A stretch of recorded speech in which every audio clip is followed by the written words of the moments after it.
In order to become trained, there's a book, it's Ruhi Book 5, and it's really training the participants to take those first initial steps in this field of service, working with junior youth, and really looking at first why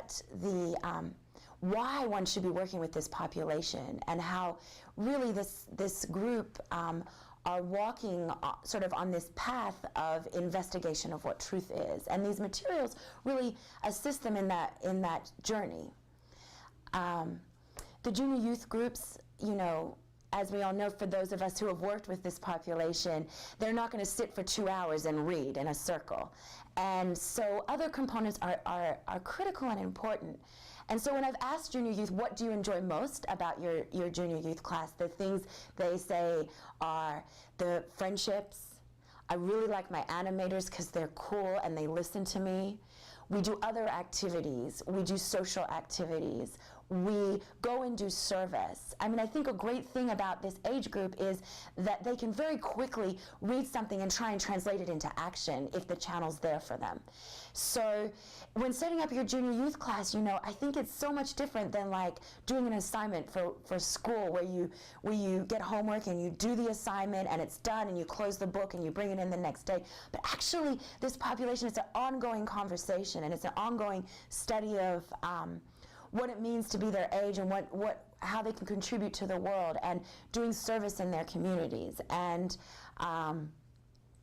really helping them see the world in different ways. I think this age group really have questions. They're constantly questioning things. They're not quite children anymore, so it's kind of not cool anymore to go with their parents to the mall. But they're not quite youth where they're feeling that full independence. So really, I think working with this age group sometimes can be tricky, because one minute they may be really upset about something, and then the next minute they might be really stretching their wings. And I think when setting up your junior youth class is to think about a few steps to think about. One thing, I like to say, think about the who, what, where, when, why, and how. So who are you going to be working with? I look at someone like me, I don't have junior youth, and I don't live near my family, so I need to think beyond my immediate family. So do I know any junior youth in my Baha'i community that I could talk with? Do they have any friends? Are there junior youth in my neighborhood? And once I've sort of figured out who I'm going to start my group with, then I think about sort of what am I going to do? What am I going to do with these junior youth? So maybe I'm going to take them through these animated courses. We're going to have a community project that we do together. We're going to do social. Maybe we're going to have a hangout every couple weeks together. And then once I've thought about who and what I'm going to do, I think about, where am I going to do this? Where's the best place? Is the best place to hold my junior youth class all the way across town, when the 11 and 12-year-olds are going to have to think about how they're going to get there? Or is the best place to do it sort of downstairs in my home, in my living room, where they only have to walk a block or so? Is it on my front lawn? Is it in the community center next door? So once I figure out who, what, and where, then I think about when. When is the best time for the group to come?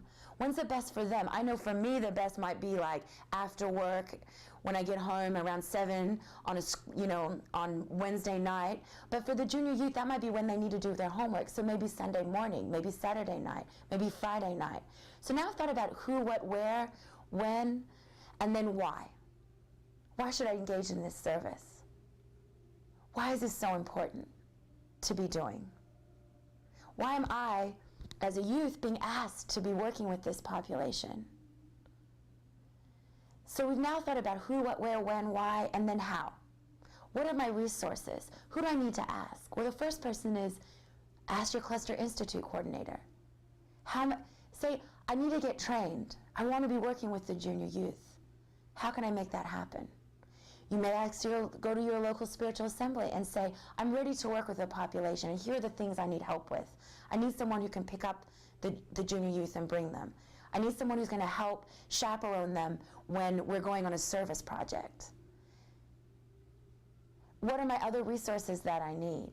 I think one thing that's so amazing about our Baha'i communities is that oftentimes when we ask for assistance, we figure out what we need, most of the time we can get help. we can get a response. And so think about, I often feel like if we think about things in the who, what, where, when, why, and how, we'll be able to come up with answers and develop a very simple plan. I think being really simple, starting out with something very humble and small. You don't need 25 junior youth. You don't need 35 junior youth and 10 facilitators. It can be you, a friend, and 4 or 5 junior youth, 2 junior youth. Sometimes those intimate circles often become like little cliques, little cool groups, and the junior youth tend to come back. And then they bring their friends. If they like it, they're going to bring more, and then they're going to bring more. I think, this age group, they don't have the same hang-ups that many of us have as we kind of get older and we work in like the corporate world or in even the nonprofit world where it's taboo to invite people to come to anything spiritual or anything that's virtue-based. And so I think that's so exciting about this age group. And imagine a generation of these junior youth that are developing these skills and capacities, this power of expression, the ability to feel it's okay to invite people into, working towards positive change. Imagine when they become youth and they're trying to battle the forces in life. And then they become adults. And this is sort of part of their character. And imagine the kind of world we're going to have when these junior youths, are growing up. And this is just natural. They're starting out with not the inhibitions that maybe someone I know of my generation did, that didn't have the opportunity to explore this power of expression. So